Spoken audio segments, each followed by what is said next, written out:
Here now is Solutionaries. Welcome back to the show. I'm Lewis Bolden. So how does a plastic bottle end up in the ocean? Well, let's say someone tosses the bottle out their car window. It flows into a storm drain where it ends up in underground pipes and channels, which carry untreated stormwater into streams or rivers. When that runoff grows, pump stations push the bottle towards the ocean. Today on Solutionaries, exploring creative answers to our planet's plastic problem, starting with a robot sand sweeper on the Space Coast.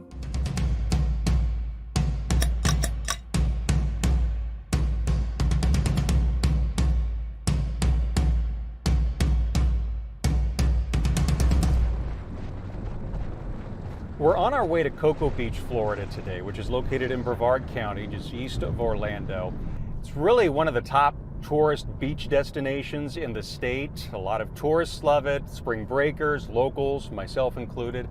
And it's because all those people love to go there that they've really struggled with the garbage and the trash that's left out on the sand.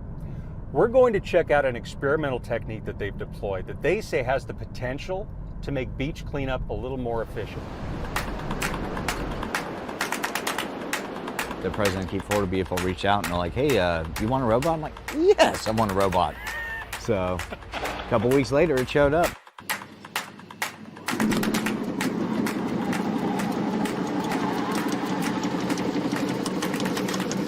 My name is Brian Bobbitt, Executive Director of Keep Brevard Beautiful.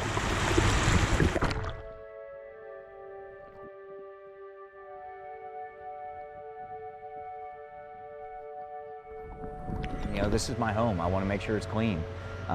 We see people that are here with their families. No one wants to have trash out on their beach. So this is why I do what we do. This is Bee-Bot. It cleans the beach. So Bee-Bot is a solar-powered and electric robot that will actually sift through the sand and remove all the microplastics and sift everything out. It doesn't take long to fill up this tray full of stuff. We're constantly picking up trash out here, and you guys do an awesome job. Oh, we appreciate it. Plastic bag, several bottle caps, a sticker to a Star Wars thing, straw, cigarette butt. Yep, cigarette butt, plastic fork handle, a dental pick. Ew. Is it like autonomous? It has to be controlled by a human. Just walk behind it, keep it slowly moving forward. And as you can imagine, You want to come see it? a robot on the beach drew attention. I thought you guys were cleaning the beach, but then I also thought maybe, are they testing something lunar? That seems strange. My mind was just whirling as to what this could be. And then I saw cleaners, so I'm gonna go ask them. I'm not disrupting a NASA project. So I can control the pitch, the depth. Bobbitt says his volunteers still collect garbage here by hand. In fact, they collected more than 145 tons of it in 1 year alone. But it's the tiny pieces that Bee-Bot is able to pick up that could be a game changer. What is that? That is a microplastic. So it was a piece of something bigger, maybe a Frisbee or a beach toy or whatever. It gets left out here on the sand. It gets sun-baked, breaks down, and eventually goes into smaller pieces. So that is the definition of a microplastic.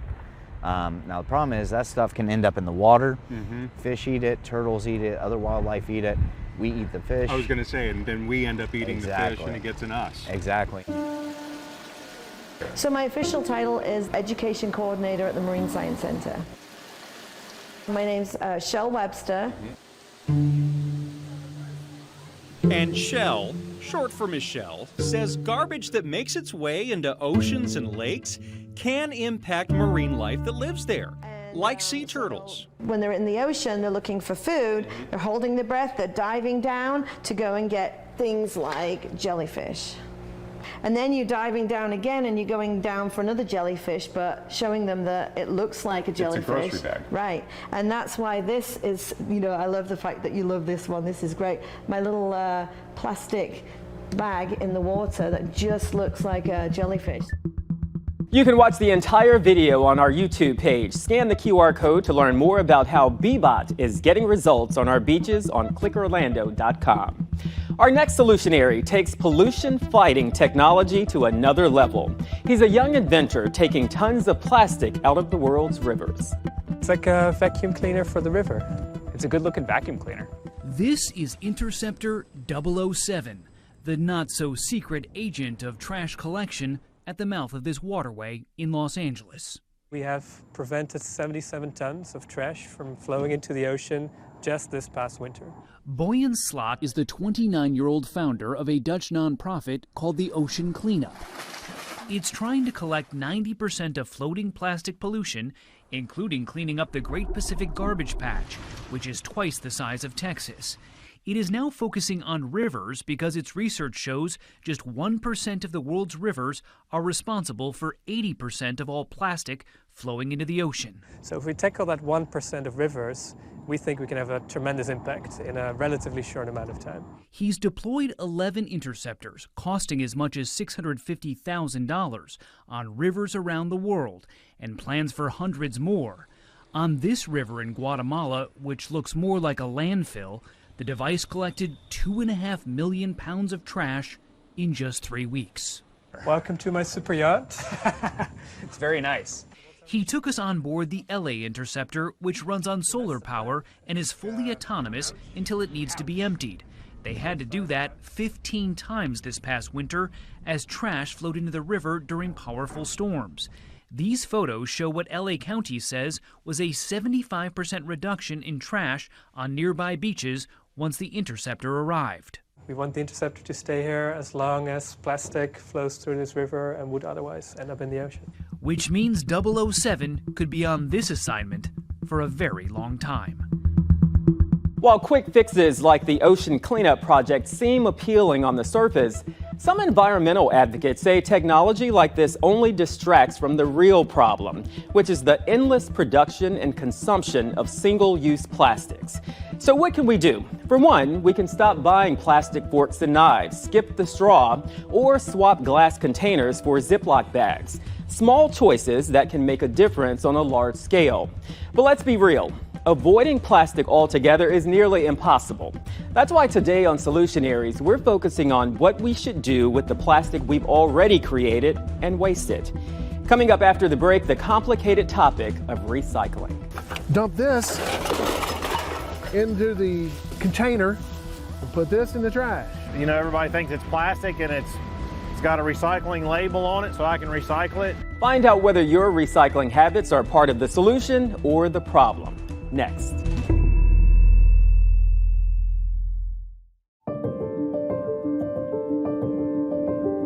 Welcome back to Solutionaries. Today on the show, plastic. It is everywhere in our cars, our clothes, coffee cups, and even in some of the food we eat, believe it or not. We could stop producing and consuming plastic right now, but we'd still have tons and tons of waste to deal with. Some of it ends up here at a recycling center where piles of paper, metal, and plastic get sorted and processed to eventually produce new usable materials. The problem is not everything can be recycled. So what do all those numbers mean, and how do you know if what you're putting in the bin is actually being recycled? The Solutionaries team found answers.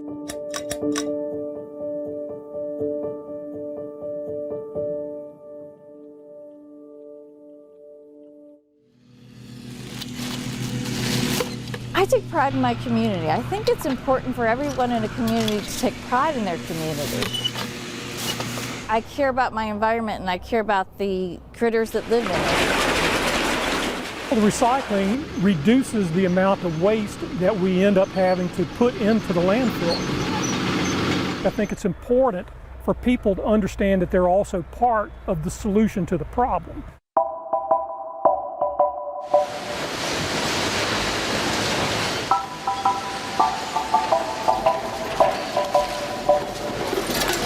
When you look at all this, what do you see? Money. I mean, I'm a businessman. My goal here is, you know, as a manager, all goals are to maximize shareholder profit. But I look at how much return we can get to cover our expenses and maybe put a little bit in the bank.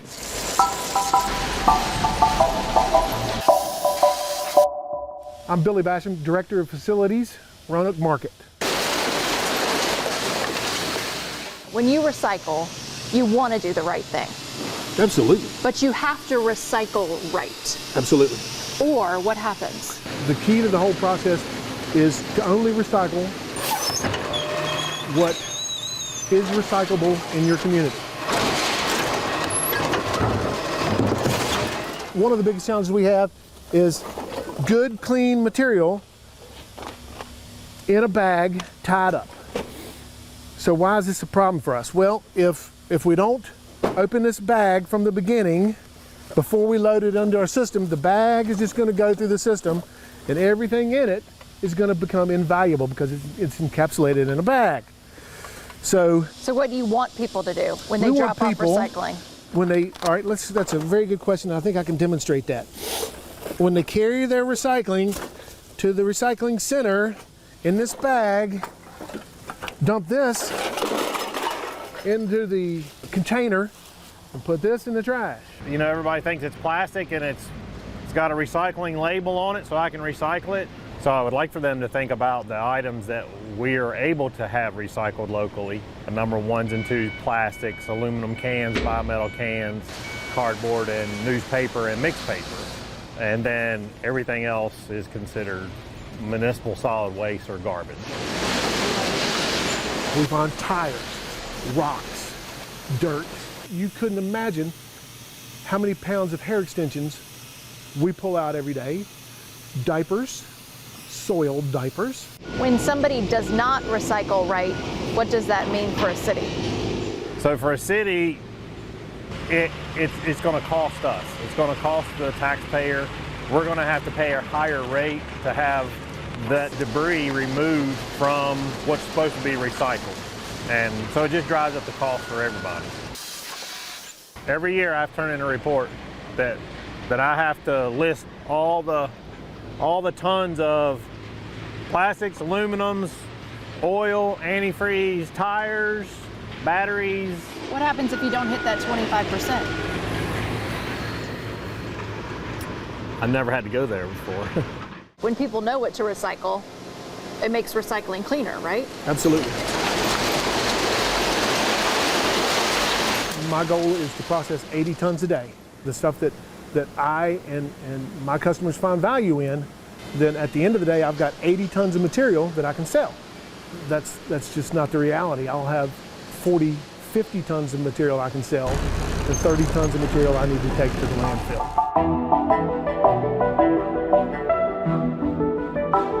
Recycling reduces the amount of waste that we end up having to put into the landfill. Landfill construction is very expensive.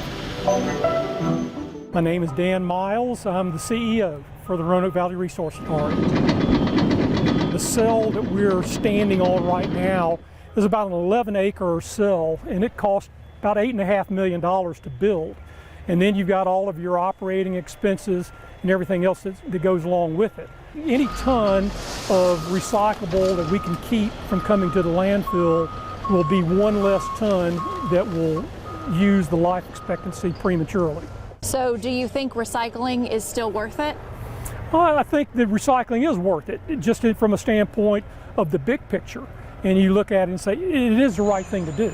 But I think there's also some things that have to be done on the front end of recycling, that from a marketing standpoint, that if you look at the way our products are manufactured, some things can be done from a manufacturing standpoint that would reduce the amount of materials that would come to the landfill. But after the fact, I think it's important for people to understand that they're also part of the solution to the problem. They are participants in generating the amount of garbage that comes and fills up this space. And it's a finite amount of space. It's not infinite. I firmly believe that people want to do the right thing. I just don't think there's enough continuous education. I think everybody wants a recycle program, but the responsibilities of a good recycling program is continuous education. My husband calls me a trashy lady. I'm Mary Dolan, and I volunteer to pick up trash in the city of Seward. We've lived here for 2 years, and I think you should care about the community that you live in. It makes it for a better place, you know. So I just volunteer my time and then bring the recyclables to the recycling center, and throw the trash in the trash. Everybody just has a different way of volunteering, and when there's more volunteers in a community, you have a better community. So I think that's why I do it.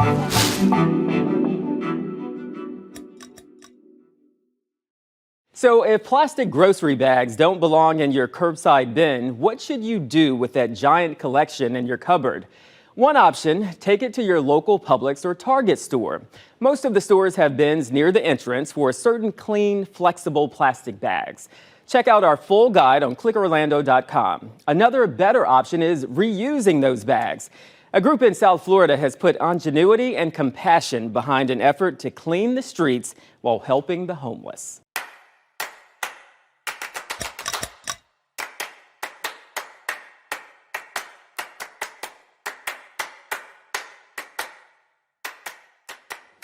A vision so beautiful, slowly being destroyed. I just find it a win-win-win.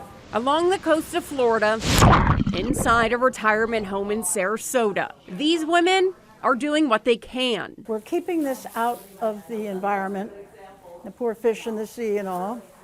We're giving us something to do, to feel good about, and then the homeless.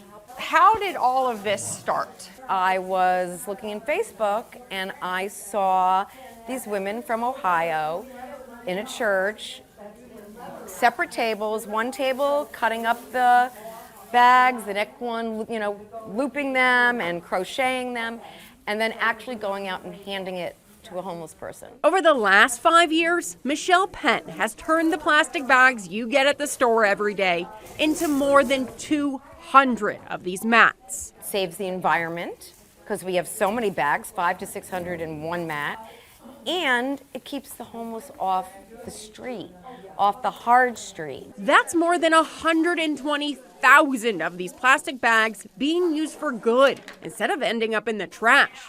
Still, only a minor dent when you consider 160,000 plastic bags are used every second. But Michelle's idea is growing. The mat's now a community project.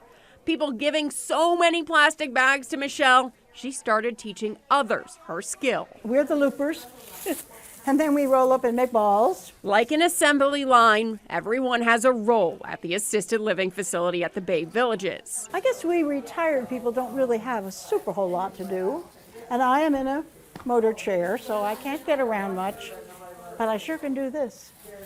The women meet once a week for an hour. How great is this? You get to sit here for like an hour? Yes. And Chit-chat, gossip. But these mats are time consuming. First of all, they're over there cutting them, the bags, and trimming them. Then they make this, which she told you was plarn. It's poly yarn. That's how it got the name. And then we roll it up into balls, and then we start crocheting. And also hard on the joints. I'm about paralyzed now. But the work rarely stops. we are moving and grooving over here. Knowing each bag, loop, and eventually mat serves a greater purpose. It's kind of thrilling for me to watch them accept these things. They're so pleased. After a dozen or so mats are made, the women take a field trip, personally handing them out. I couldn't go because I knew I would cry. Oh, well, it was hard for you. Yeah, I'm very sensitive and I knew I would cry. I mean, because we have so much and they have so little, it's just heartbreaking. Which is why through the pain and many hours, the work gets done for moments like this. We met this woman who says she's been homeless for the last couple of years. So you don't have to lie on the ground. These are the grocery bags? Yes. That's what I was looking at. Right, Publix. I see. Walgreens. Amazed by the intricate detail that goes into one of these mats. What does this mean to you? It means that I got something to sleep on and be comfortable. And it was joyful to get this, because I wouldn't have been here. I was just about to go catch the bus, and I'm so happy that I stayed to get me something to sleep on comfortable. Some things don't come to you. No, they don't. Some don't come, but the blessings do. A true win-win-win for everybody involved. If you missed any of today's episode, check out Solutionaries on News 6 Plus. Until next time, I'm Lewis Bolden. Take care.